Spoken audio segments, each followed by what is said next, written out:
برادران اسلام، میں نے آپ کے سامنے قرآن مجید فرقان حمید کی ایک آیت مبارکہ اور چند حدیث نبوی صلی اللہ علیہ وآلہ وسلم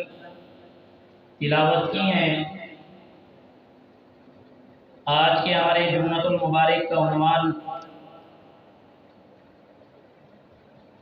شعبان کی رات، اس کے فضائل اور عبادات، اور اس رات میں ہونے والی خرافات و بدعات۔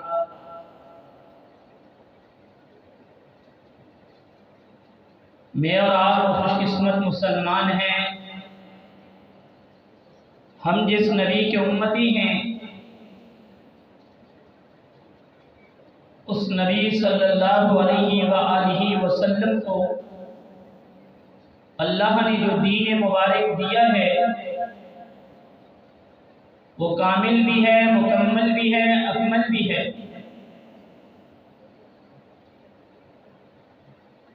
دین وہی ہے جس کو امام الانبیاء سرکار دو عالم صلی اللہ علیہ وآلہ وسلم بتا کر کے بیان کر کے چلیں گے۔ میری اور آپ کی زندگی کا کوئی لمحہ ایسا نہیں ہے جس کے متعلق امام الانبیاء سرکار دو عالم صلی اللہ علیہ وآلہ وسلم نے اس کو گزارنے کا طریقہ نہ بتایا۔ ہم وہ خوش قسمت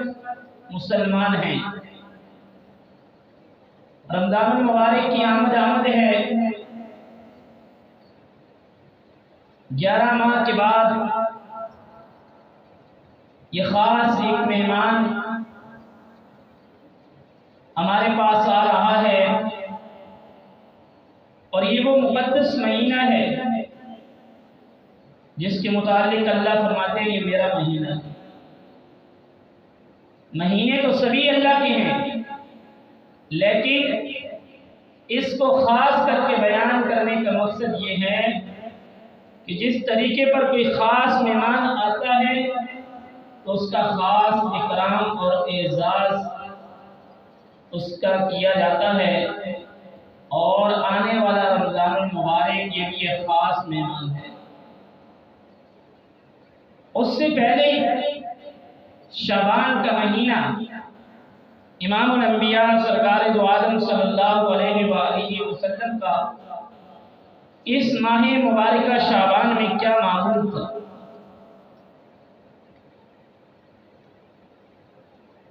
حضرت عائشہ صدیقہ طیبہ طاہرہ رضی اللہ تعالیٰ عنہ فرماتی ہیں کہ جناب نبی کریم صلی اللہ علیہ وآلہ وسلم کو رمضان کے علاوہ سب سے زیادہ جس مہینے میں نے روزے رکھتے دیکھا وہ شعبان کا مہینہ، اور نبی کریم صلی اللہ علیہ وآلہ وسلم اس مہینے میں کثرت کے ساتھ اس وجہ سے روزے رکھتے تھے تاکہ آئندہ آنے والے رمضان میں اس کی تیاری جو ہے وہ شروع ہو جائے۔ رمضان شعبان کی 15ویں رات شب قدر کے نام سے مشہور، قرآن مجید فرقان حمید میں اس کے متعلق کوئی آیت نہیں ہے، لیکن جناب نبی کریم صلی اللہ علیہ وآلہ وسلم نے سے اس کے فرامین ثابت ہے۔ تقریباً 10 صحابہ اکرام رضوان اللہ علیہ اجمعین سے اس کے بارے میں روایات موجود ہیں۔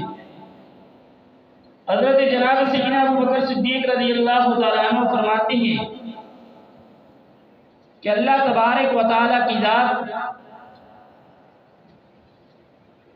آسمان سے زمین کی طرف اترتے ہیں کما یلیق بشانی، جیسے اللہ کی شان ہے اس کے مطابق، اور